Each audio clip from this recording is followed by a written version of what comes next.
Imagine boarding a flight that never truly lands.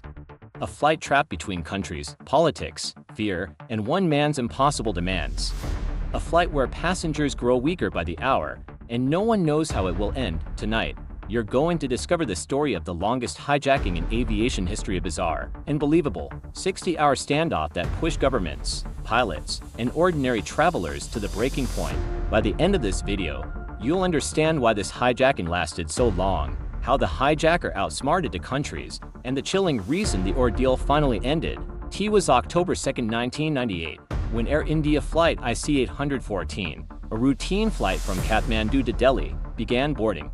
Families, tourists, business travelers, nothing unusual, but among them was a man carrying an unshakable mission and a weapon hidden where no one expected to look. Minutes after takeoff, as the aircraft climbed above the clouds, 3 men stood up.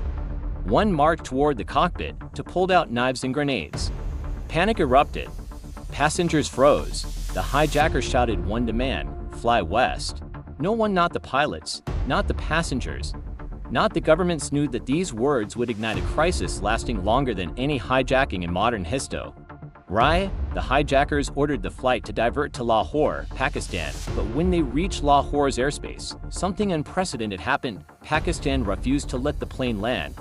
The pilot circled the city as fuel dropped dangerously low. The cabin grew hot, babies cried, adults prayed. The hijackers argued among themselves that the plane ran out of fuel. Everyone would die. Finally, with engines nearly dry, Pakistan allowed a landing, but only to refuel. The passengers remained trapped. Then, an unexpected twist. The hijackers demanded, fly to Dubai.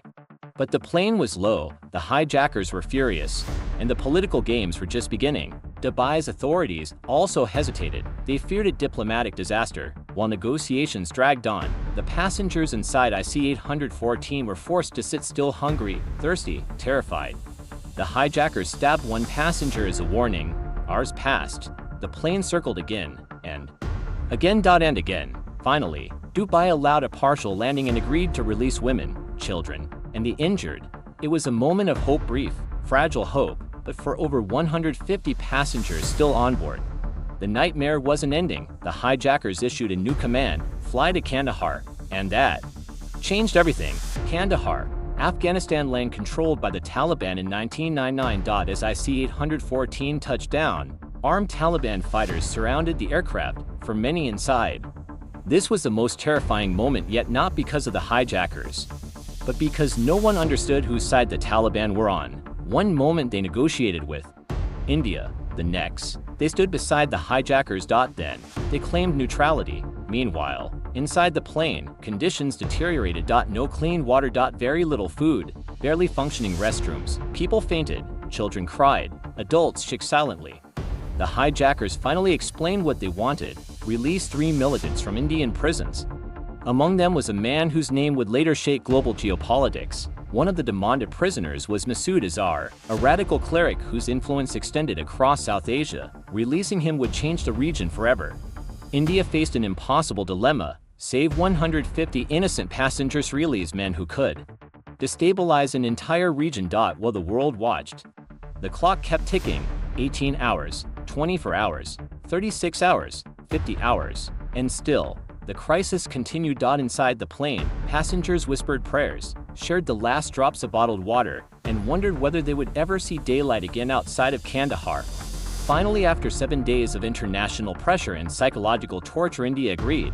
A heavily guarded convoy approached Kandahar airport. The 3 militants were handed over to Taliban officials. The hijackers saw the men walking toward them and erupted in celebration. And then, the doors finally opened. Passengers stumbled out crying, collapsing, kissing the ground, hugging strangers. After the release, the hijackers were given safe passage. They disappeared into Afghanistan. To this day, most of them were never caught. As for Masood Azhar, he returned to Pakistan. Months later, he founded Jaish-e-Mohammed, the group responsible for some of the deadliest attacks in the region. The hijacking didn't just terrorize a plane, it reshaped geopolitical tensions for decades. This is the story of the longest hijacking in modern history, a crisis where politics became a battlefield, passengers became bargaining chips, and one flight changed the future of an entire region. But there's one question that still haunts historians, survivors. and governments. Should a nation ever negotiate with hijackers even if innocent lives hang in the balance? What do you think?